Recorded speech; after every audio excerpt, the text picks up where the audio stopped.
behalf of the UCLA L&D Levy Center for Jewish Studies, I'd like to welcome you to today's talk by Mikhal Dekel, City College of New York, about her new book, Tehran Children, a Holocaust Refugee Odyssey. My name is Michael Rothberg, and it's a great pleasure to introduce today's event and my friend Mikhal Dekel. In upcoming quarters, we will also host Professor Omer Bartov of Brown University and Professor Susanna Knittel of Utrecht University in this same 1939 Society series. Today's program is co-sponsored by a number of UCLA units: the Center for European and Russian Studies, the Department of History, the Department of English, and the Asia Pacific Center. I also want to mention that Professor Dekel's book will be available for purchase and signing after the Q&A this afternoon. Before introducing our speaker, I'd also like to invite you to the Levy Center's final event of the quarter. There's going to be another book talk with Pamela Nadell on her recent work, America's Jewish Women, A History from Colonial Times to Today, which will take place on Tuesday, December 3rd at 4 p.m. back in 314 Royce Hall. You can find more information on this and other upcoming events at the registration as you entered the room. And I was also asked to mention that if you enjoy this event and would like to support the center so that we can continue to host these types of events, then you will be able to find a donation card at the registration. And finally, I do want to thank the Levy Center staff for making the arrangements for today's event. And let me also, at this moment, take the time to ask you to silence your cell phones. Mikhal Dekel is Professor of English and Comparative Literature at the City College of New York and at the CUNY Graduate Center. She's also director of CCNY's Rifkind Center for Humanities and the Arts, which is a lively venue for intellectual exchange, as I had the pleasure of experiencing firsthand a couple of months ago. Mikhal received a BA in law from Tel Aviv University and then went on to a PhD in comparative literature at Columbia University. In addition to Tehran Children, which was published just last month by W.W. Norton and is the subject of today's lecture, Mikhal is also the author of Oedipus in Kishinev, which was published in Hebrew by the Bialik Institute in 2014, and The Universal Jew, Masculinity, Modernity, and the Zionist Moment, which is a fascinating exploration of the gendered nature of Jewish nationalism in the late 19th and early 20th centuries, and was published by Northwestern University Press in 2011.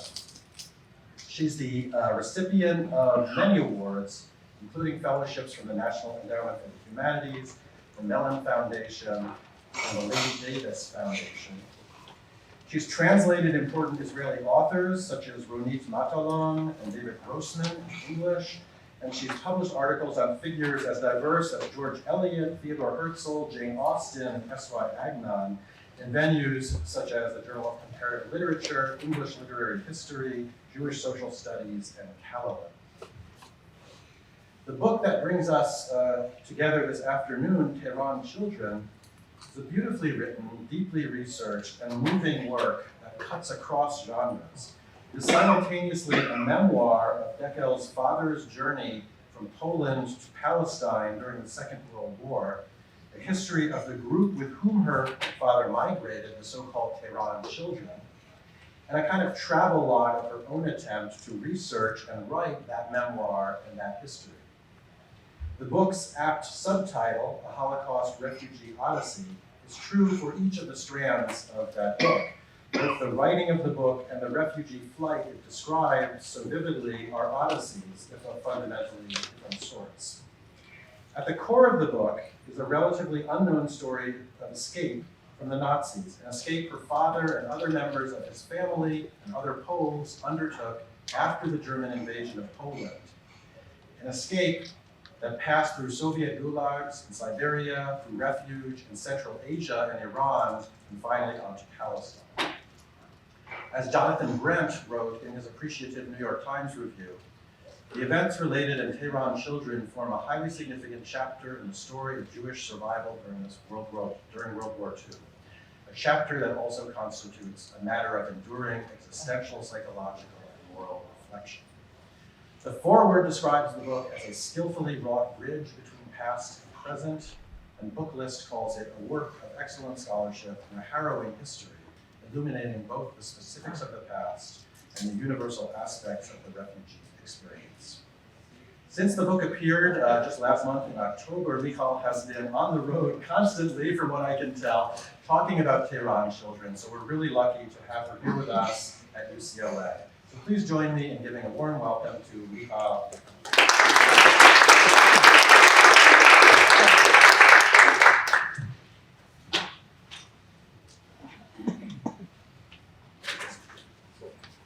Thank you, Michael, for that wonderful introduction, and thank you, Chelsea, for organizing, and the staff at the Levy Center. It's wonderful to be here, and such a great opportunity to escape New York weather to this beautiful campus and this beautiful weather. I don't know if we'll be able to go back. So the first thing I should say before I even start my talk is this. Here's my Twitter account, Twitter, Facebook. Follow me in whatever form you can if you are on Twitter. And the reason is this. So as Michael said, the book came out last month, and I wrote a book as academics write books in our sweats in libraries, without thinking too much about what will happen when the book comes out. And the book came out, and all of a sudden it's getting some attention. And my publisher, Norton, says, "But where is your social media presence? This is absurd. You're not out there in any way. You're not on Twitter." So I'm trying to build that following kind of instantaneously. Having said that, let me start. So, as Michael said, the book is a lot of things. 10 years ago, I set out to write a book about a man whom I saw every day for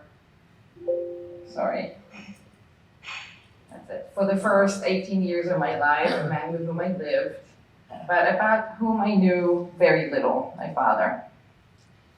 I knew that he had come to Israel.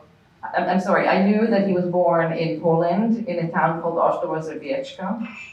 I had no idea where it was on the map, but I knew that was the town.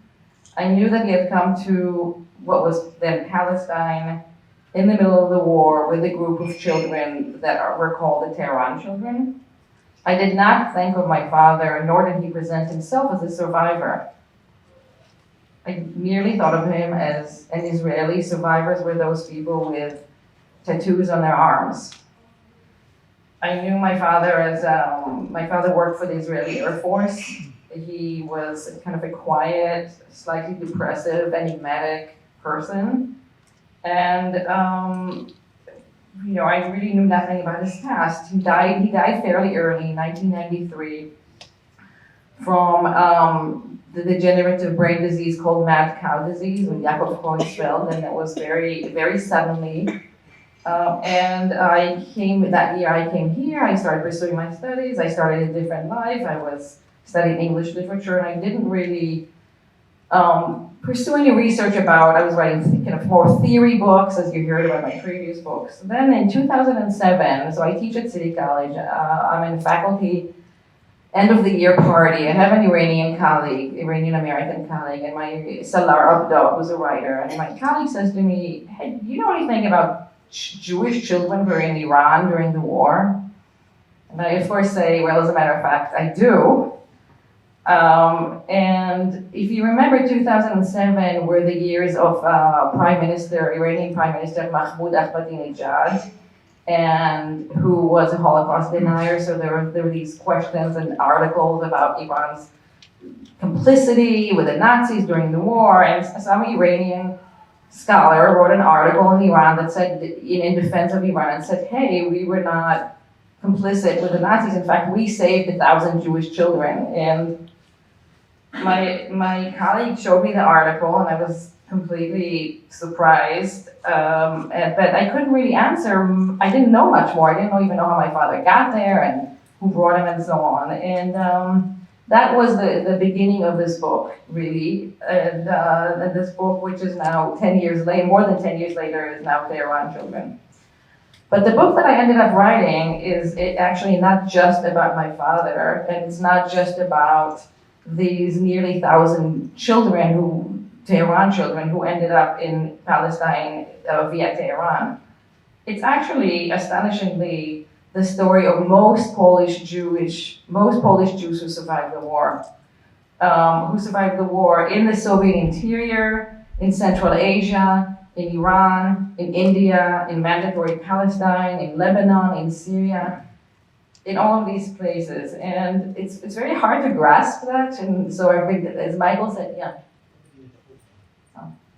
As Michael said, I've been on like this crazy book tour since the book came out, and in a lot of the places, the person who's organizing the tour would call me ahead of time and say, "Can you tell me the numbers again?" So, is it really true? And I said, "Yeah." So we have, about 3.5 million Jews lived in Poland before the war.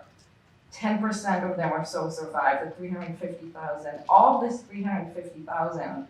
About 250,000 or 230,000 survived in this way, mostly in Central Asia, but also in these other places. So, and yet the survivors were the majority of Polish Jews who avoided extermination, have never been really recognized as survivors. Not for the purpose of reparations. In 1952, as we know, there was a reparations agreement between Israel and Germany, and these people were not part of that agreement, and also not for the purpose of research. So there are some historians who are working on this now, but there's been very little research. Although, those of you who really know, there's been tremendous Holocaust research in the last 3 decades, but somehow not very much research of this story, and not very much representation in popular culture or commemoration. And so my book became, in a way, that book that tells this story. At the same time, as Michael said, it remains a kind of intimate memoir. You could say a second-generation memoir of a daughter who had a father who had the symptoms of a survivor without the story of a survivor. And I wrote that story. So what I'd like to do in the next 35 minutes or so is to describe to you the particular cluster of fates of these victims and survivors who have largely fallen off the map of Holocaust study and commemoration, and also to describe my own journey in their footsteps, because the book is not really it's not only about the past, it's also about the present as I go to these places and try to sort of not only find out what happened, but how the story is remembered today in these various places. So I want to try to, hopefully I'm doing it in the direction, to think about these fates by imagining two children, two young persons, a boy and a girl, 12 and 7, at a particular moment on August 1939. The siblings live in a country with the largest Jewish population in Europe, Poland. They live in a town where a third of its residents are Jewish, 60% during their parents' time. So I was able to do quite a bit of research also about their pre-war life, and I know a lot about it in their town and their family and so on. So this family has lived in this town, Oedipus, for 8 generations. The girl has never left town. The boy left town once for a tonsillectomy in Warsaw, just 60 miles away. And those siblings are, of course, my father, Hanania Teigel, and his sister, Regina. So he was 12 and she was 7 at the beginning of the war. Now, let us imagine them 3 years later. So, of course, this is not them, but this is August 1942. They are disembarking on the shores of Pahlavi, which is a port city in northern Iran on the Caspian Sea. They are 5,000 miles away from home. And this is the map. So this is where they started out, Ostomazowiecka. They've gone Arkhangelsk, which is all the way in the north of Russia. They've gone all the way to the south, through Kazakhstan, Uzbekistan, Turkmenistan, crossed the Caspian Sea, and they're now here. These two children who practically never left home.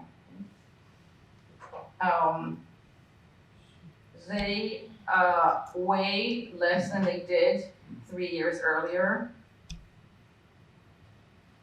And they are without parents or any adult relatives or guardians.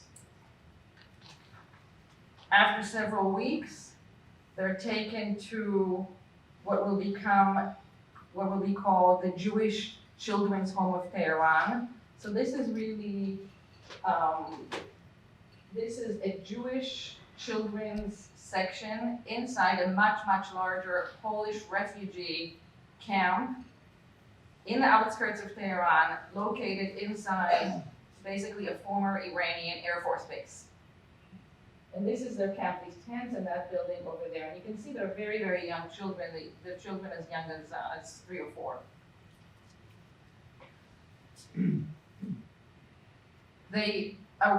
These children arrived mostly in August of 1942. Some of them came a bit earlier in March. So August 1942, a month later, there are the high holidays. And the children are taken to, many of them are taken to a synagogue in Tehran. This synagogue is called Chaim and Daniel Synagogue. And this is a current picture. I mean, it still looks like that. It looks the same. This is, if you can, those of you who read Hebrew, Bet HaKnesset HaYudim HaEropim, the synagogue of the European Jews. So this is basically a synagogue in Tehran where a part of it has been cordoned off for Ashkenazi European Jews to be able to worship. And it still exists like that. So to understand how my father and his sister got from Ostromazoviechka to Tehran and then to Tel Aviv, let us do a very quick, I promise, historical overview. So this is Poland 1939. As we know, Poland is partitioned between the Germans and the Soviets. Austria is right about here. So Warsaw and Austria are part of the Nazi-occupied Poland, and the other Soviet on the Soviet side. In the first 6 weeks of the war, during the fighting, before Poland becomes occupied, the numbers are very, Michael and I were just talking about this, the numbers are always very unclear, but probably about 500,000 Jews and some non-Jews flee from the Nazi side to the Soviet side. By the beginning of 1940, 1.5 million Polish Jews live within Soviet borders. I mean, these are either people who fled or they simply lived in those towns and they fell under the Soviet occupation. Of those people, and everything I tell you is described in the book at length. It was very long chapters, I'm sorry to say, but it's just a lot of information. Of those people, about 1/3 of them get arrested and exiled to the Soviet interior. So, I'm sorry, this is like a terrible map, very small, but these are all points of exile. So basically it's all over the Soviet interior. The exiles themselves always describe this as Siberia, but it's not only Siberia. It's all over the USSR.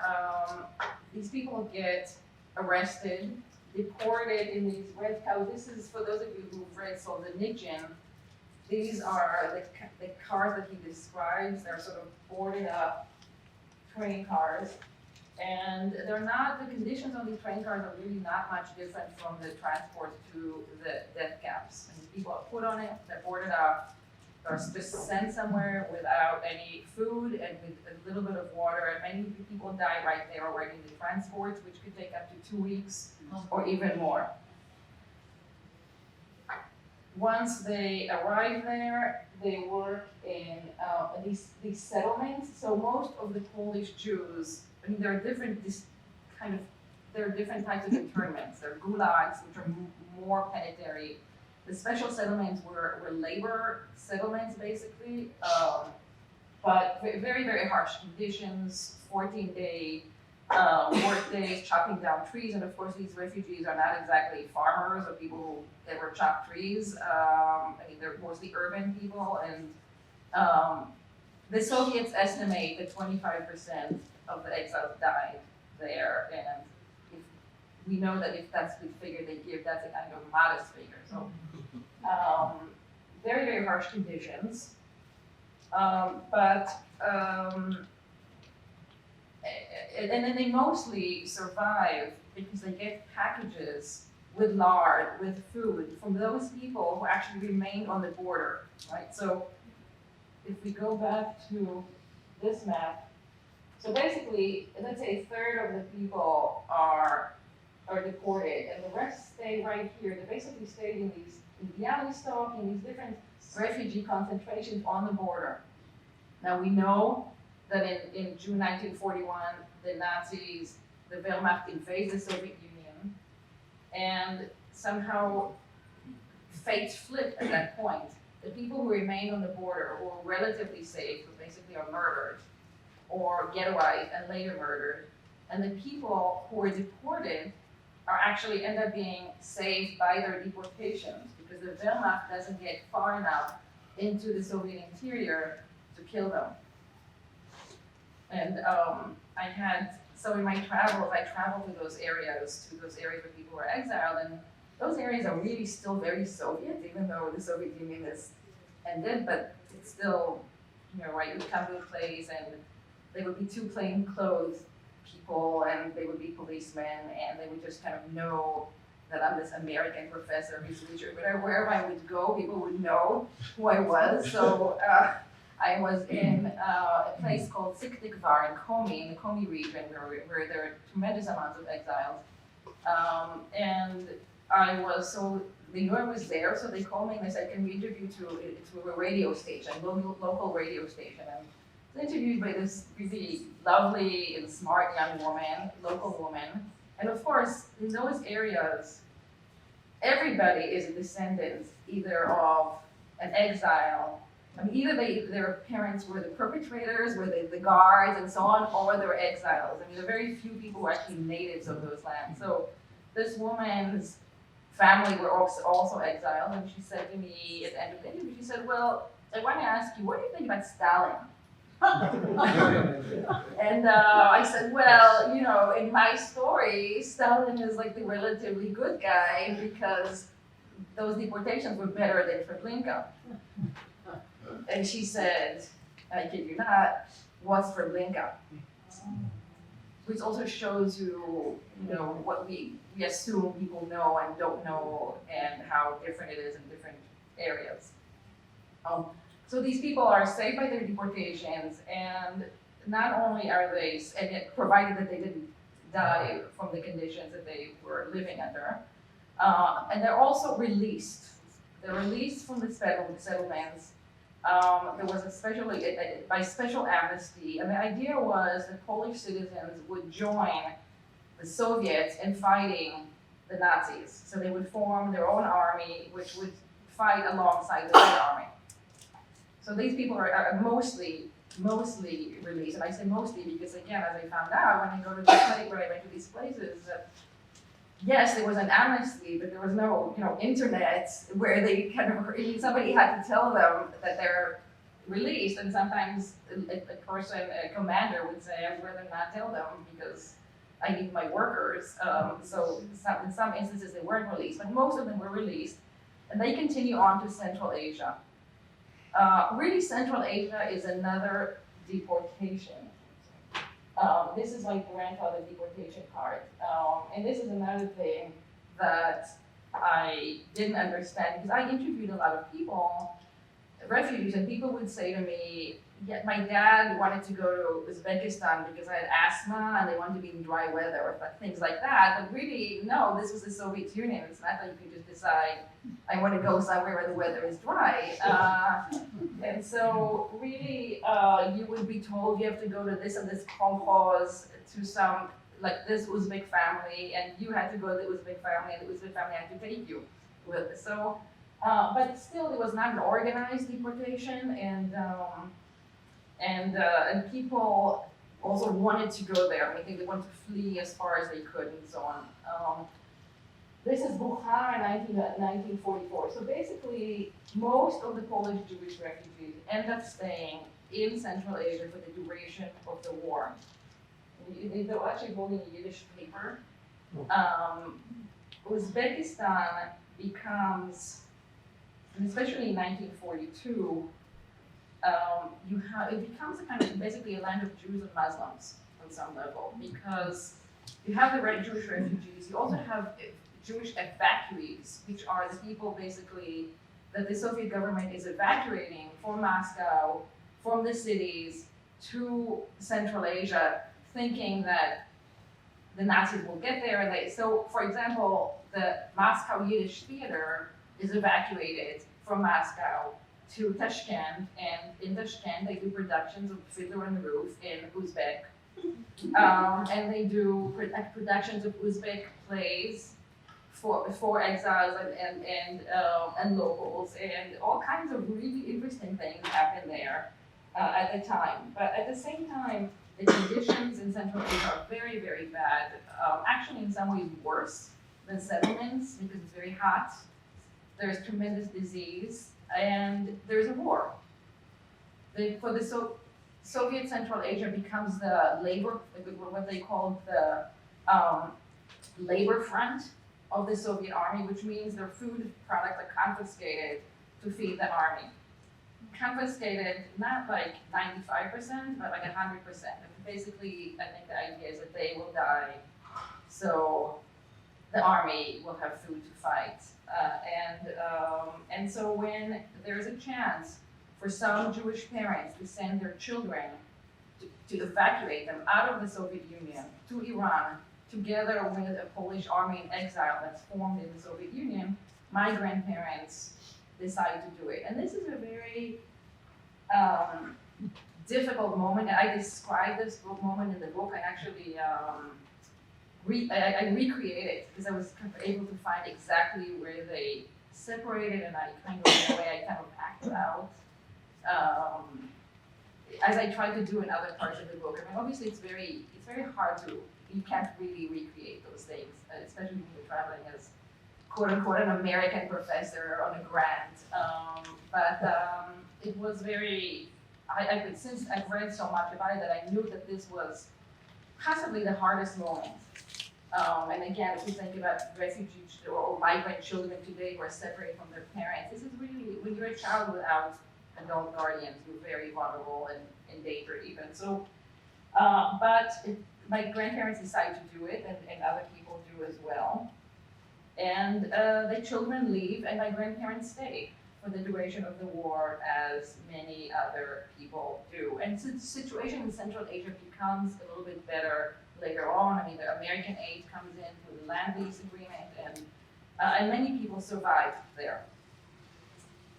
So everything I just told you, and other stuff that's in the book took really, I mean, this book really has taken 10 years to research and to write. And partly it's because traveling to these places and researching in these places is really not easy. I mean, in Uzbekistan, you can't really even travel as an independent researcher. So you have to, I mean, I sort of traveled as a tourist of the Silk Road, and on the clandestine day, I had this clandestine research assistant, and he helped me. And in other places too, it's not very easy to access archives, but it's also what even I think harder, and what was very hard for me and for other people, is to understand what I was uncovering, to understand the meaning. Because the story has been relatively unknown, but in other ways it's not exactly has been unknown. What has happened was that parts of the story were known and are known differently in different places. And memory, historical memory, collective memory is a national and nationalistic thing. So it's everywhere, this story is remembered very differently in very different places. So in Israel, where I grew up, and this is how I knew it, basically this is a story of sort of the rescue of Jewish children kind of brought home, basically. And These children arrived in Palestine on February 19, 1943. So right in the middle of the war, they're the first group of children, or the first group of people, anybody, to arrive from, I mean, this is in the middle of the war.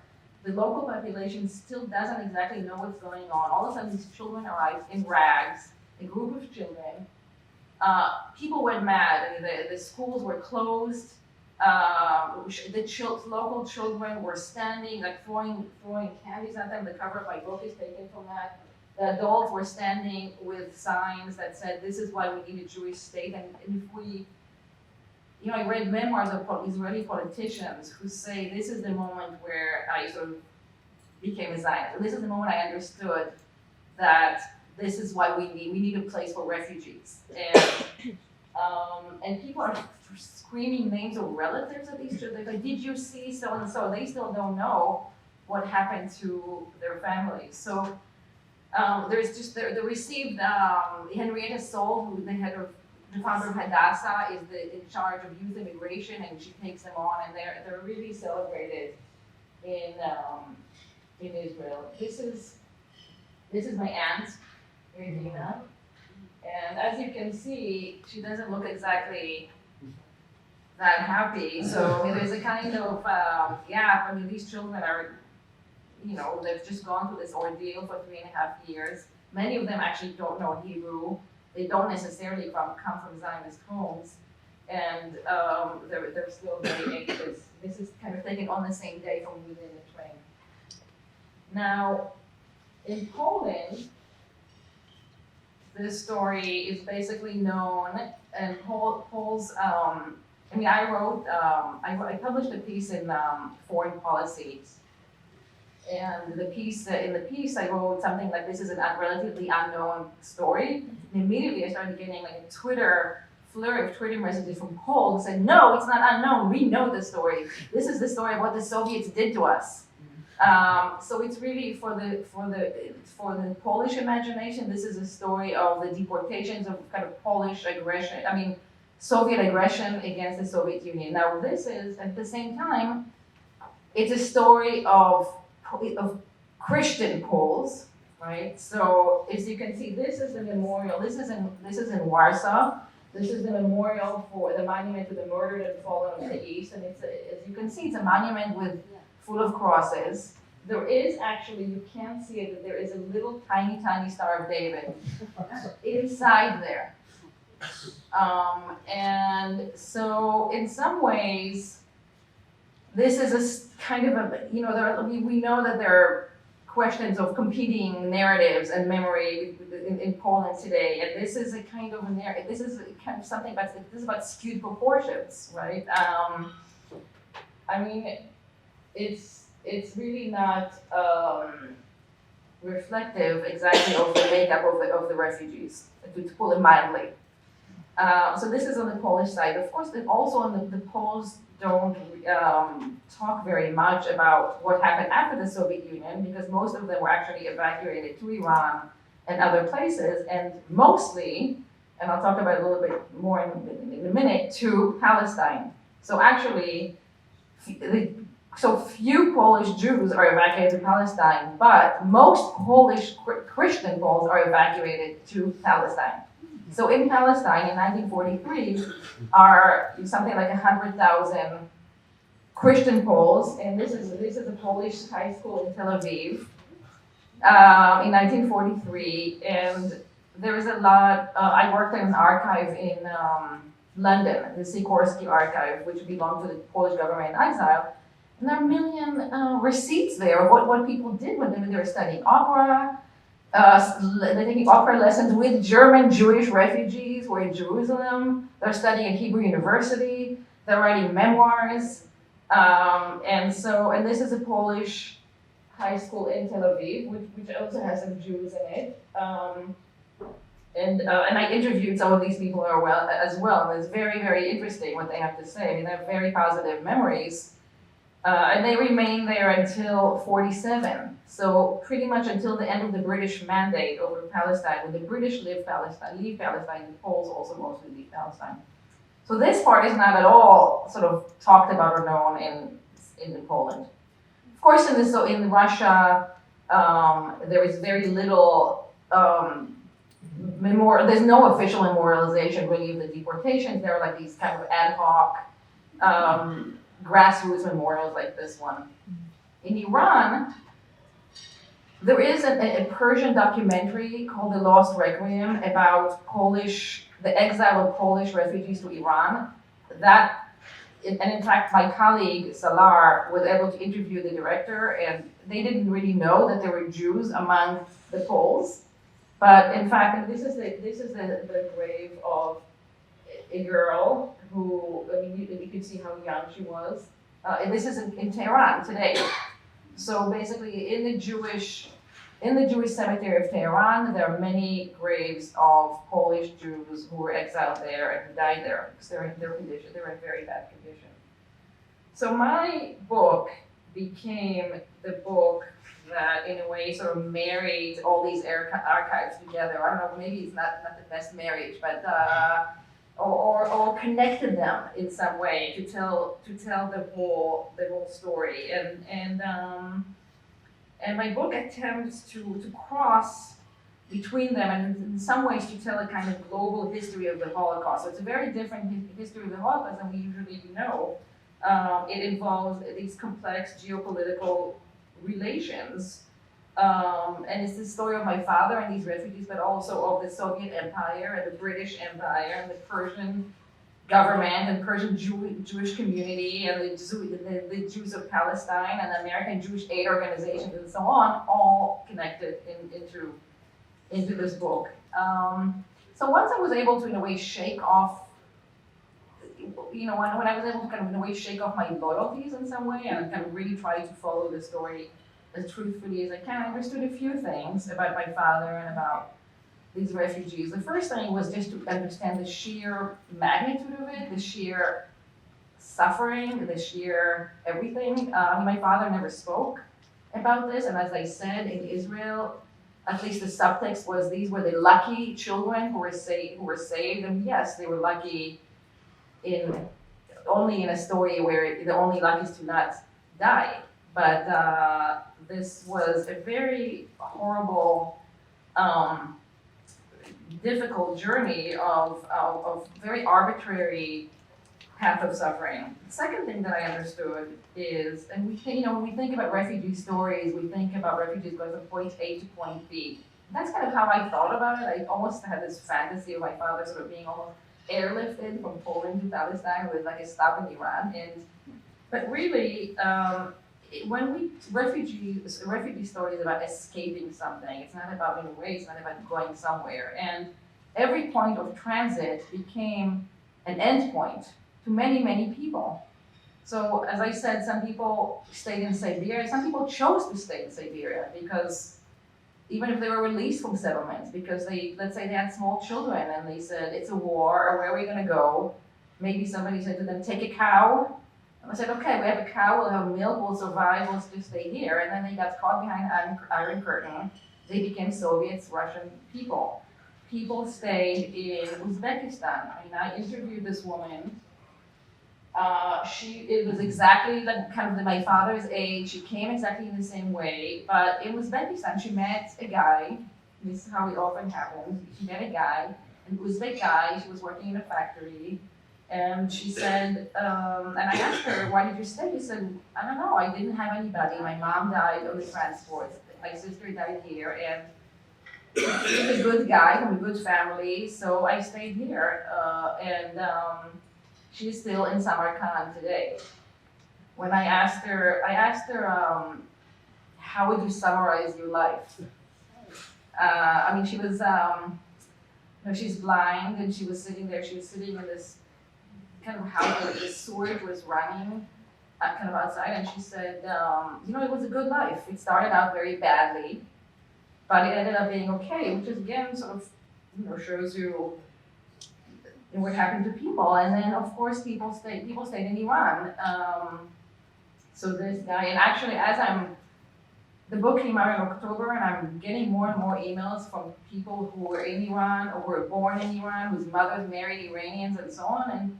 So this guy, Reza, his mother is Polish, was a Polish refugee, his father is Iranian, and was born in Iran, he's still in Iran. And in fact, they own a shoe store, and in the bottom of that shoe store is a little makeshift archive of these documents of these refugees. In the early 1940s, the Soviet government was actually actively encouraging Uzbek families to adopt refugee and evacuee children. This was considered a great act of patriotism. This is to create a kind of multi-ethnic, stronger Soviet state. So this is the family of an Uzbek blacksmith who became a kind of symbol because he adopted 10 children.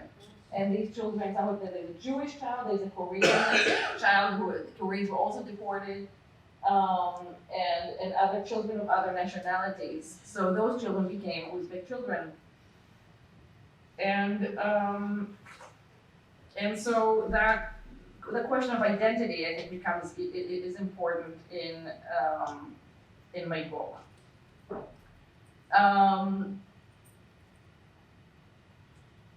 And so we stopped the historical overview with when I told you about the separation, and that separation was really, as I said, very traumatic. But a week later, when the children arrived in Iran is heaven to them. And I want to read you, one of the greatest sources that I have is a travel diary that a Warsaw-born boy wrote in Polish, and I had it translated, and it's a wonderful resource because it's really, it's written then. He's just a beautiful writer and really, really smart. And so this is how he describes arriving, on the day that they arrived in Pahlavi. His name is Emil Landau. On the historic day of August 16, 1942, in 40 degrees and some weather, the first group of passengers leaves on the tugboat's dock and after a half-hour sail gets to the small port Bandar Pahlavi. Difficult to transmit in writing the first impression.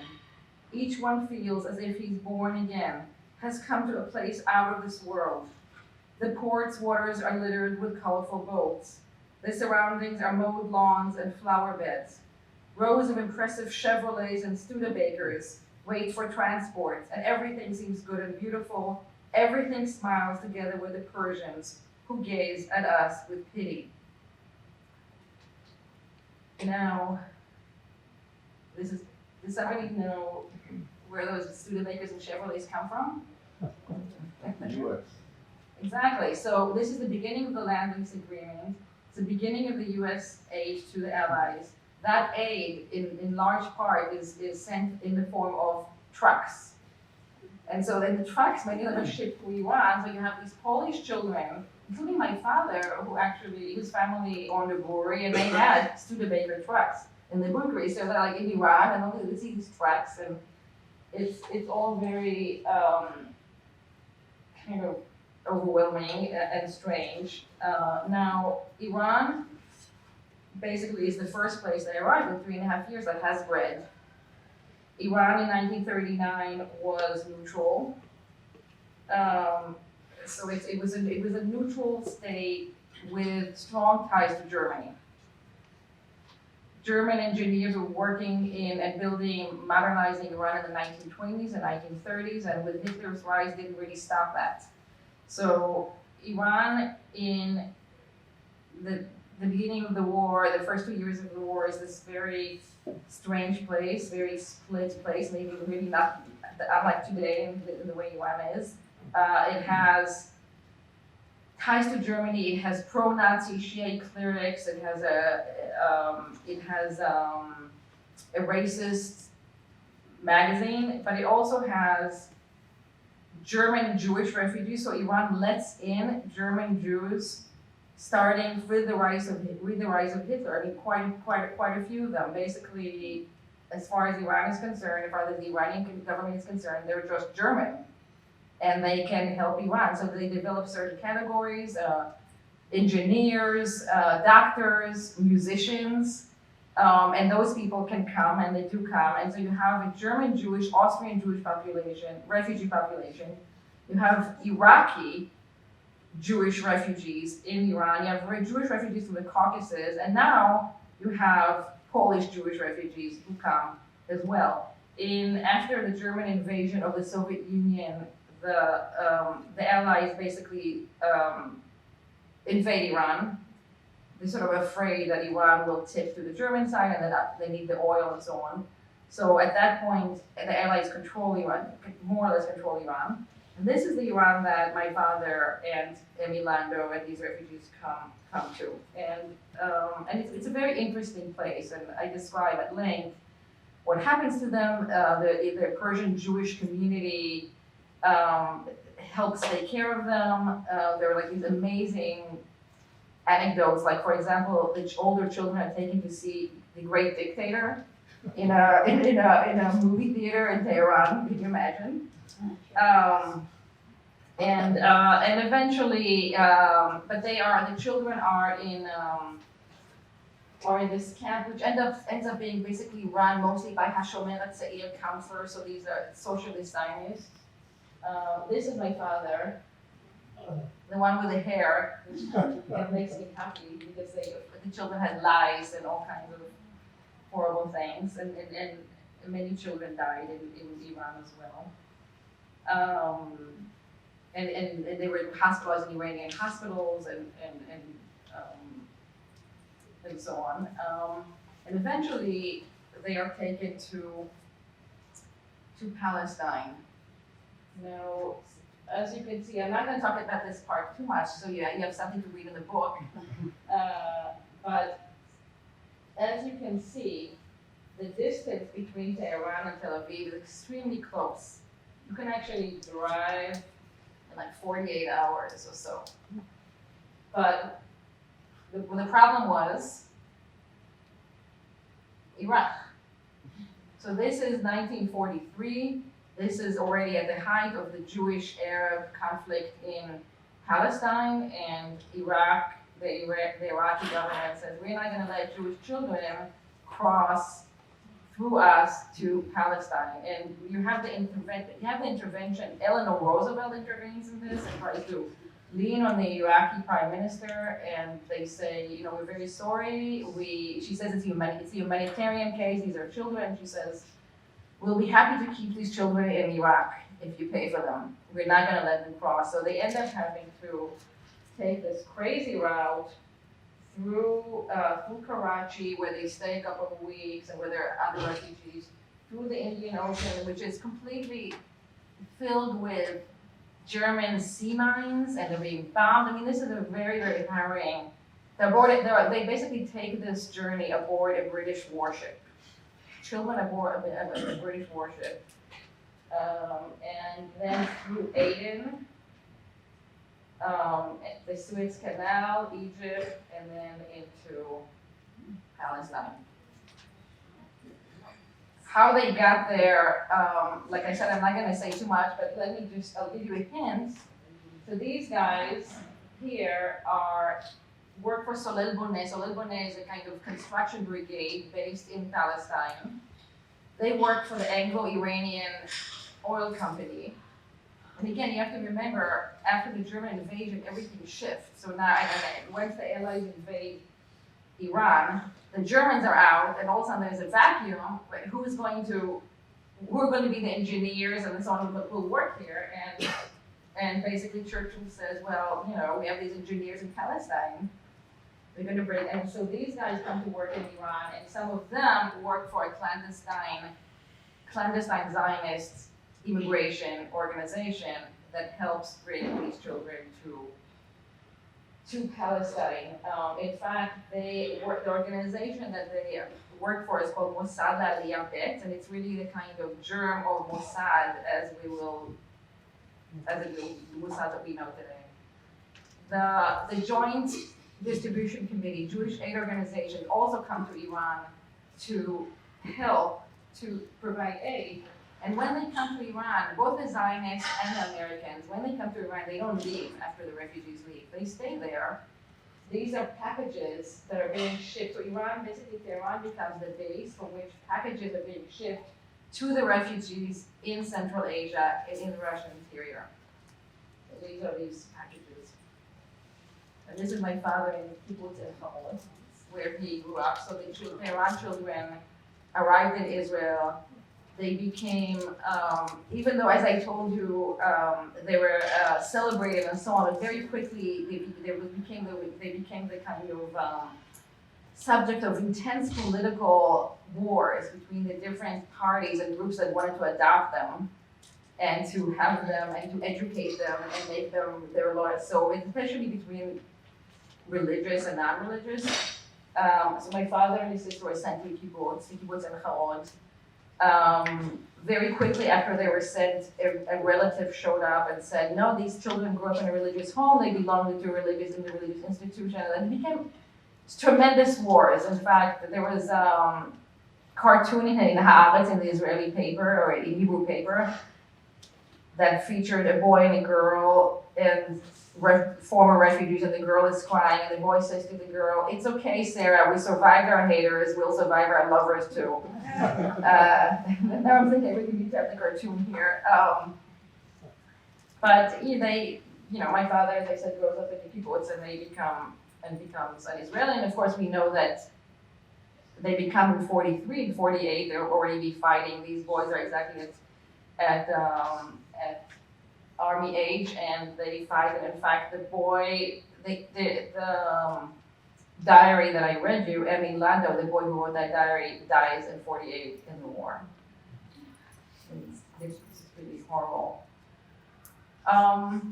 So this became the book that I wrote, and maybe and the book ended up. So as I said, so the book ended up being a book about my father. In some ways, it's a book that gives a historical answer to a psychological question, which is who was my father? And in many ways, I do feel that it answered that question. Maybe not fully, but I do feel like I know much more who my father was. But it also does, I think, I hope, it gives a kind of framework, a template to understanding this generic experience. Because when you don't have a template, and a lot of people have been writing me since this came out, and people write me things like, oh my God, my mom was in Uzbekistan, I thought she was the only one. Now there are like 250,000 people in Central Asia, but if you don't have the framework, then you can't understand your own story, and you can't understand your parents' story. If you discover that your parent was in, God forbid, in Auschwitz, you read Art Spiegelman, you read Primo Levi, you know what that means, but I think if you didn't know what this means, and even your parent didn't exactly know what they mean, and what it means in the sense that was never, they didn't see the big picture, it's very confusing. So I hope, that this is that book. The book also extends its empathy beyond my father and beyond the Jewish refugees, in the sense that this is a Jewish story, and it is a particular Jewish story because of various things. And especially the ways also Jewish refugees were discriminated in aid and so on. But it's also a story, Stalin deported 33 million people. It's a story also of many, many other people, and the story of host nations, and the story of aid organizations and rescuers and ordinary people, and so on. And it's the story of my own collaboration with the different people who helped me on this book, because I couldn't have really gone to these places and done this work. So starting with Salar, my colleague, Salar Abdo, who was, so obviously I'm an Israeli citizen. I couldn't travel to Iran. I mean, I guess I could travel, but I wouldn't necessarily come back. Salar, who travels to Iran often, could do the research in Iran. He was incredibly helpful. This was my host in Poland, Magda Gowan, who is a Polish historian. And she is the current Deputy Minister of Culture of the PIS. Now, I went there in 2013, the PIS, the current Polish government. That government was not in power. I went there, ignorance is such a great tool sometimes, right? So I was like, wow, she's so nice, and this is so interesting. She was nice. So she invited me. She reached out to me because her family hails from Ostromazowiecka. And her great aunt was actually killed also by the Nazis. Now, it became, complicated, right? Because her narrative is the narrative of the PIS, which is a lot about basically the narrative of sort of the great friendship between Christians and Jews in Poland and during the war. And my archives told me a very different story. And so I'm still in touch with her. We still talk sometimes, but this, we'll see what happens with the book, and and especially if it gets translated into Polish, because the book is fairly damning in terms of Polish-Jewish relations. But she was very helpful to me, especially because she was connected and she had access to archives. She had archives. She had access to UB, so this is this Polish secret police archives and so on, and she was able to. That's how I know a lot of information about my family through her. This was my host in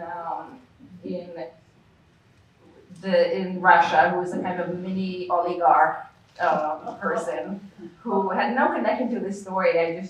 Somebody connected me to her and to him. And he was incredibly helpful. At the same time, he was sort of didn't really see the point of what I was doing, because he felt, well, this is like everybody's been deported, so. And he much preferred to go to restaurants in Moscow and so on than take a train ride to Rifkind. But he was very helpful because, again, it's not that you can go to an archive in these places and just say, please let me enter the KGB archives, and they'll say, sure. And then this was Xavier Kim was my host, or my clandestine research assistant in Uzbekistan. And he really took a big risk to help me, because he's a Presbyterian, which is not a great, he's no longer in Uzbekistan, he's now in Korea, but that's just not a good thing to be in Uzbekistan. It's actually much better to be Jewish. Jews are considered indigenous people. Presbyterians are missionaries, and they're persecuted. So, but he was very devoted to helping me, in part because all his classmates in Tashkent had been Jews. And so the story, among other things, is my dialogues with these people.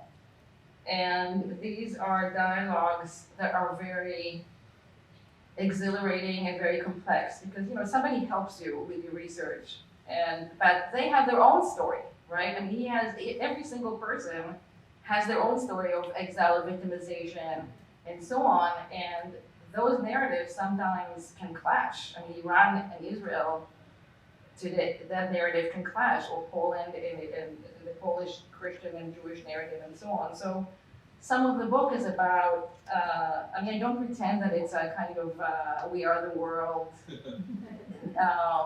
book, but it does, I think, it is also about an attempt to tell this history in relationship to all these people, Jews and non-Jews, and to continue a dialogue that's both necessary and difficult. Thank you.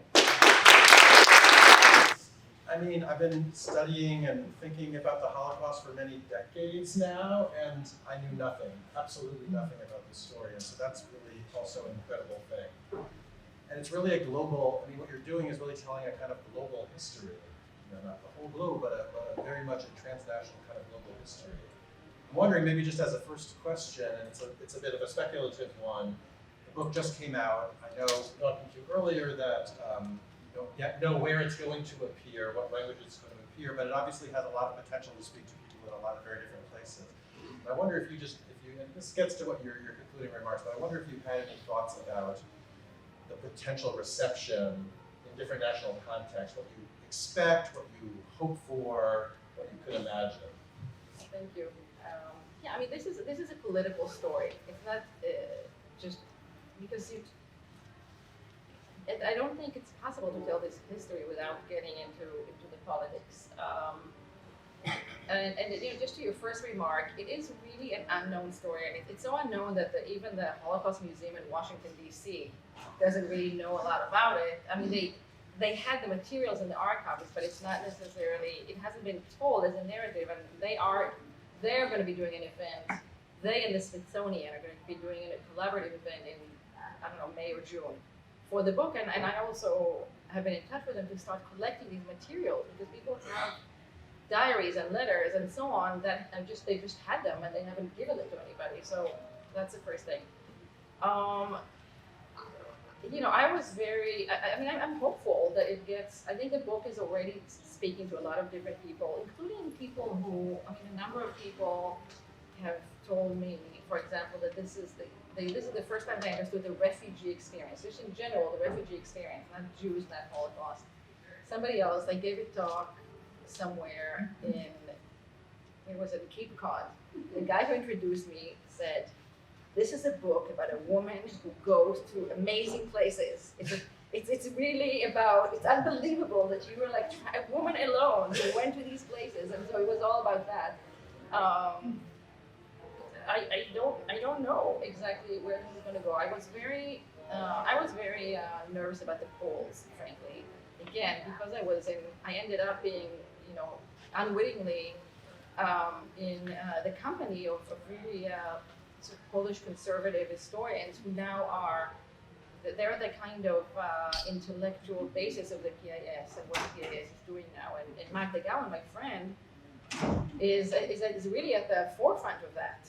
The whole kind of discourse of the righteous. For example, the campaign that the Poles now have for uncovering thousands and thousands of righteous that haven't been recognized by Yad Vashem and so on. So I was afraid that they would try to block the book, and I have gotten some hate mail, as I told you, but so far, I mean, Magda, I sent her the book, and I just basically said, because I could not send it, so I just said, "You're going to see this book, you'll see that I really appreciate your help, but I don't think you'll like big parts of it." And so far, she said, it's been okay. I'm hoping it'll be translated into Polish.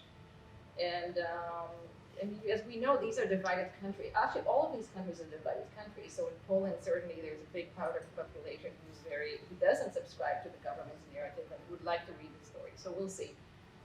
In Iran, so Iran is not a signatory on any copyright agreement, which means that they just take stuff and any random person translates anything and so on.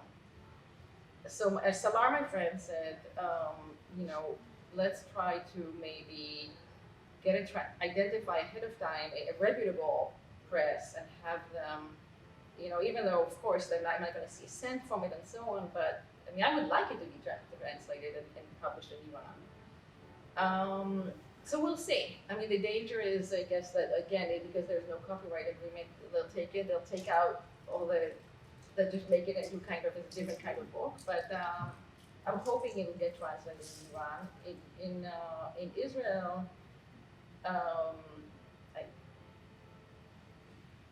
the story of the Tehran Children is known in Israel.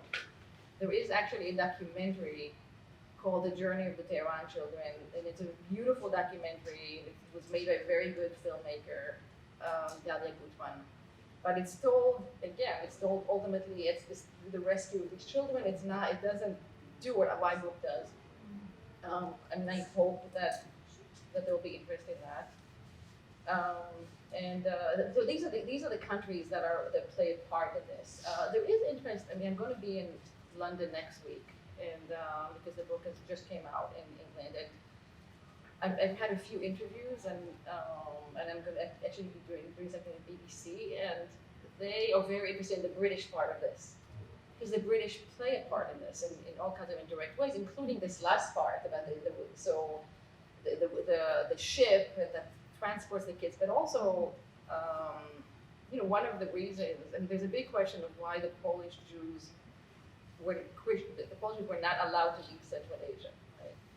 And the answer is sort of an overdetermined answer, and one of the answers is that the British didn't want them to leave because they didn't want them to the British were trying to control Palestine. They don't want hundreds of thousands of Jews ending up in Palestine, so they would rather have them trapped in the Soviet Union for the foreseeable future. So that's a kind of issue having to do with the British government. Okay, so, can open it up for, we have some time, yeah? I'm a physicist at the Holocaust Museum. I'm particularly interested in the 1.5 million Polish Jews who fled east. And of course we know that with Operation Barbarossa, we have about 1.5 million Jews still in Ukraine and Belarus. And so the families from Poland who go east, so they then keep going. They don't stop. Belarus, Kiev, they don't stop. They keep going east. And I'm just curious in terms of, so some long Jews stopped, got shot. Your family, others, no, kept going. And do you have any sense of that in terms of, why X number kept going? So people keep going, but also people were deported. The reason we were deported, the reason they were mostly they deported because of this. There was a Deported from? deported from those areas that are on from the kind of areas that are close to the border, the border towns. Yeah. The reason they're deported, for the most part, I mean, in some level, they're deported simply because this is the Soviet Union. They need laborers. Okay. They need slave laborers, and they're like, they need to build some part of the railroad somewhere, and they get a memo, and NKVD gets a memo to arrest. So, but the reason was this: the Soviets tried to. There was a kind of campaign of passportization. The Soviets tried to get the Polish citizens to relinquish their Polish citizenship and to take Soviet passports, because they basically, I mean, this is all in the context of World War I and the Polish Soviet War. I mean, these areas, right, have been kind of going back and forth. The Soviets want those areas back. The way they'll get them back is make those residents Soviet citizens. So basically, they're trying to get people to take Soviet citizens. People refuse. Like my family, my grandfather refuses, and a lot of Polish Jews refuse because they have property in Poland. They think they're going to go back at that point, or for various reasons. They just don't want, or they're anti-communist, which my family was. So, in some ways, the pragmatic thing to do, which many people did, was to take the Soviet passport and to be saved. Some people did not. Some people decided, I mean, we have to remember that this is still the beginning of the war. They're not 100%, they're not 100% sure who is worse, the Soviets or the Germans. I mean, some people didn't even flee because they weren't. I interviewed a lot of people who said, we were home, we would flee, we would come back, we weren't sure, like, what is the right thing to do? So, but mostly the reason is that they're arrested, and then they're exiled very far. Some people also continue, and so on, yeah. And just, so the exile of the Jews that were in the interior happened prior to Operation Barbarossa? Yeah, prior, yeah, sorry. I know, it's so complicated, Yeah. so, yeah. A question over here, yeah, please. It wasn't clear to me, at least, what the ratio of Jews to Christians were. One of the people who made most, if not all, of this journey. And also, it wasn't clear how well they were getting along, Christians and the Jews, because we hear stories about how poorly they got along in Poland in some sense. So anyway, I was wondering if you Yeah. I mean, one of the problems with the numbers is they're very contested and also very complicated in the sense that there were Jews who pretended to be Christian, so and so on. But it's around. The polls say they say 1.5 million Polish citizens were exiled, and out of these, 40% were Jews. That's what the polls say. The Soviets say we released 350,000 out of the out of the labor camps, and they don't have exactly the numbers of Jews. We know that 116,000 Polish citizens were evacuated from Central Asia to Iran. That we know that was the majority of Polish Christians who were exiled. Of these, about 5,000 or so were officially Jewish. And officially, again, because I keep finding that Jews were not evacuated as a rule. And so people would put a cross and they would try to get evacuated. Your second question, the answer is very complicated in a way. There are different stages. The general answer is terrible in terms of getting along. But there are different stages in the camps, in the settlements, in the labor settlements, where Poles and Jews were exiled, where Christians and Jews were exiled together. Sometimes actually there are testimonies that they get along very well, including my own father's testimony. I said my father, I can tell you, there were testimonies that were collected by the Polish government in exile from Polish exiles. This is for kind of propaganda reasons. They wanted to know what happened. So my father says, my grandfather was really friendly with this Polish priest in the settlement. I think in the settlements where there was another enemy, right? The Soviets and the Ukrainian guards and so on. They had a shared language. They got along. After they were released, it was basically a competition for resources. And in that competition, the Jews were heavily discriminated against, even though a lot of the aid that came from America came from Jewish American organizations, because for a variety of reasons. So they were discriminated against. And in Iran, it really becomes, there's a kind of surge in nationalism, in Polish nationalism, also Jewish, beginning to be Jewish in Zionism, but also, and there are a lot of testimonies, including in that kid, Emil, who writes in a diary.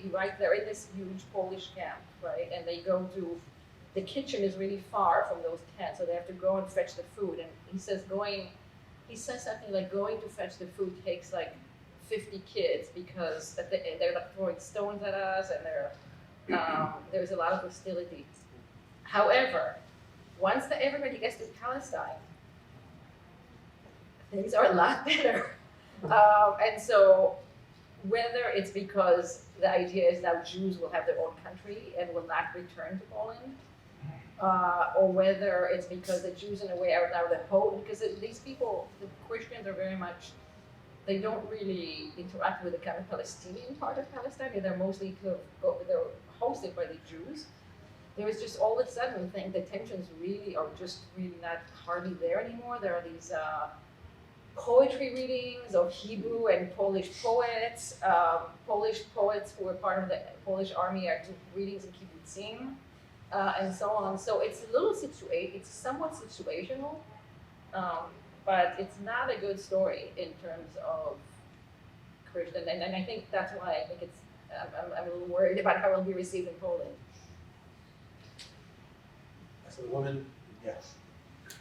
There is one more historical fact which I like to illuminate. First of all, I want to thank you. What a tribute to your father it was, and to all of us. Thank you so much. It's an incredible work, and I'm personally grateful to you.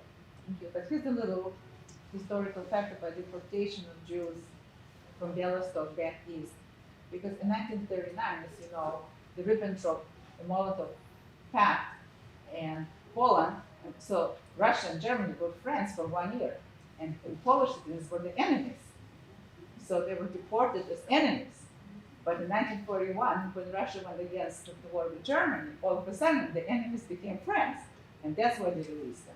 That's right. Yeah, that's right. But it's also, I mean, when I was reading that, I was so thinking, yeah, there's hope for Israel and Palestine, Israel and Palestinians, because yes, they're enemies. And one of the most dramatic moments that exemplifies this is the release of General Anders, who becomes the head of the Polish government, the Polish army in exile. So he's released by Stalin, and this is after he was in torture, and he was in jail in Moscow. He was tortured. He was just lucky. It was only a random thing that he wasn't killed like many other Polish officers. And then he's released, like kind of like taken out of like some dungeon. They wash him up, they put like these great clothes on him, and they take him to Stalin, and Stalin says, well, how was your treatment? And he says, not so great, and he tells him, well, we're starting a new page, and now he's the head of, he's been taken from this debased prisoner to the head of the chief of staff of this army, and received with pomp and all of that. But it doesn't last long, right? It doesn't. After a few years, it collapses. Got a few hands back here, and then we'll work our way toward the front. Yes. When the children were leaving the Soviet Union, did they know the itinerary that eventually they would land in Iran? And if so, how was Iran chosen in the first place? Iran is very close. It's the closest, right? It's very close to Turkmenistan, and like I said, it was under the control of the Allies, and they were already after the British invasion of Iran, the Anglo-Soviet forces invaded Iran. Iran became it was already kind of center where there were a lot of soldiers there. It was a kind of the troops organized there. So it was Iran was already Staging ground. yeah. Excuse? Staging ground. Yeah, it was the staging ground. In many ways, the staging ground and the kind of concentration area of these troops. So it was kind of the natural place. They also went to India, as I said, to Karachi and so on. Did they know? Oh, Did they- the children knew they were going to Iran. Or the people that were leading them, did they know that itinerary? That Yeah, they wound knew up- that itinerary. that? They knew that itinerary. Yes. And would there have been a story about all the other places that they stopped like this, like Tehran, or no? Is there enough? If you have to write a book on all the different stops, would Yeah. I didn't write. The only other place that's very significant is Karachi, is India, and I didn't. And there's Atina Grossman. She's a historian, and she's working on that, and she's working in India. My book was already it was cut down to 400 pages from I don't know how many pages. So, and I sort of felt like I'm following my father, and that's going to be. So I only touched on it very briefly. I think there is enough to write about India. I don't know about the other places, but certainly people did end up on these. When not all the Jews who were in Iran left Iran. I mean, left for Palestine. So some of them also from Iran continued on, for example, to Lebanon. Polish Christians, but also Polish Jews. Some Polish Jewish children were evacuated. There were children in the general Polish camp that were not part of this camp for all kinds of reasons, whether they didn't bring them or they didn't want to go and so on. And they went with other Polish children to, for example, to East Africa. Some went to New Zealand and so on. But I think this is the biggest story. I think we have time for a couple more, so two gentlemen in the front. Yeah. As a Persian Jew, I was born in Tehran, and I visited a lot of places that you mentioned.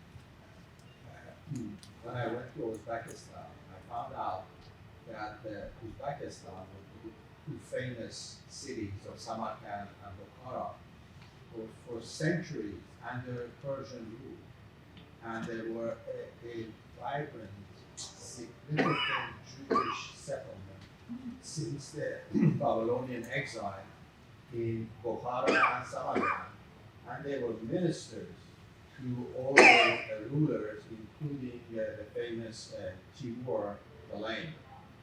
And it's a significant Jewish presence in that and contribution to Uzbekistan.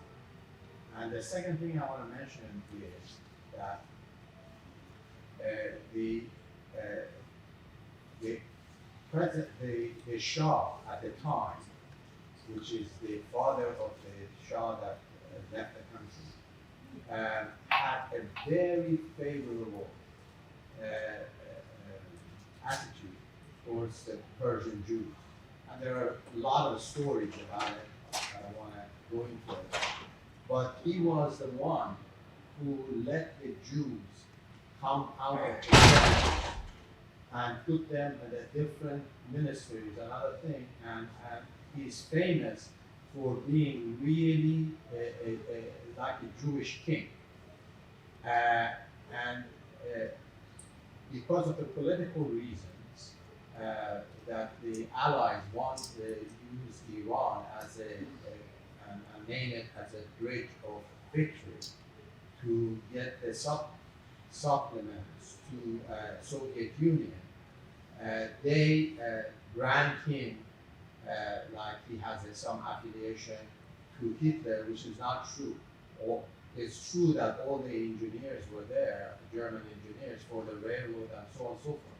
But it's officially business, and he didn't have. And as a matter of fact, his ambassador to France during the Vichy government start issuing a passport and visa for all the Jews that were there for education, for commerce, and so on and so forth, as Muslims, so protecting them.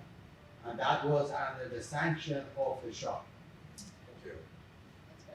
Yeah. I mean, they basically, the Iranian, the Anglo-Soviet forces deposed the father of the Shah that we know was there until 1979 for,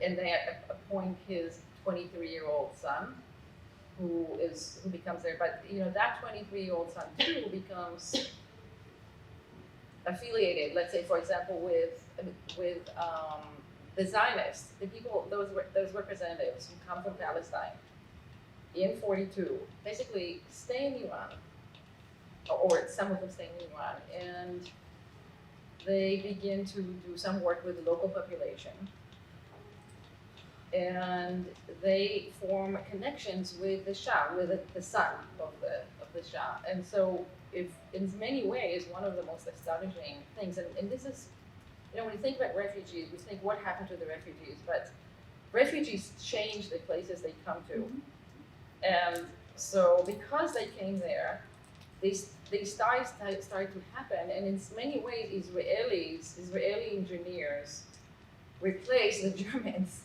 after the war. There's tremendous presence of Israeli engineers, agricultural specialists, all kinds of people in Iran starting in the 50s and the 60s and the 70s. Tremendous. There are, I kind of end my chapter on Iran in that way. There are several flights a day from Tehran to Tel Aviv. They have like an Israeli film festival, which is screened. Apparently they screen, I was just reading that one of the screens, they used to screen the films on the outer walls of the embassy. And there's a really amazing description of somebody who worked in the embassy, and he describes how they're screening the film about the Entebbe raid. It's called, the Jaman, right, about baby Netanyahu's brother. And he's describing, they're screening this movie in the outer walls, on the roofs and in terraces around. Thousands of people sit. And when Jonathan Netanyahu gets shot, he's saying, everybody starts crying. There's this huge cry is starting to be heard from around. And this is maybe 77 or something like that, just before the revolution. So these are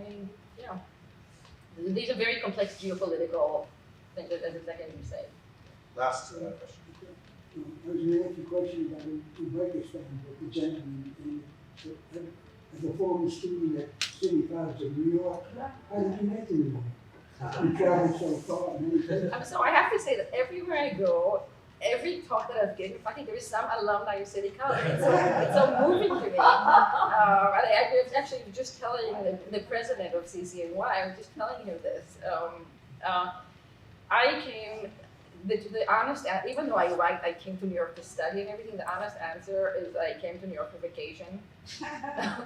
For having just, been in, I was in the army, and then I did law school, and then I did internship, and then did the bar exam, and I was just completely wiped out, and I said I want to go to New York and hang out and kind of figure out my course, and that was many years ago, so the vacation turned into a whole other life.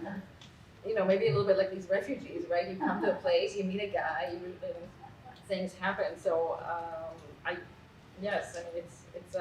it's very, in some ways, it's a very kind of arbitrary course, but it worked out.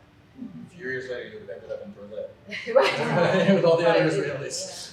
Yeah. I think we should stop, and there'll be a chance to buy books, I believe, and get books signed and to talk informally to Mikhal. But let's thank Mikhal Dekel.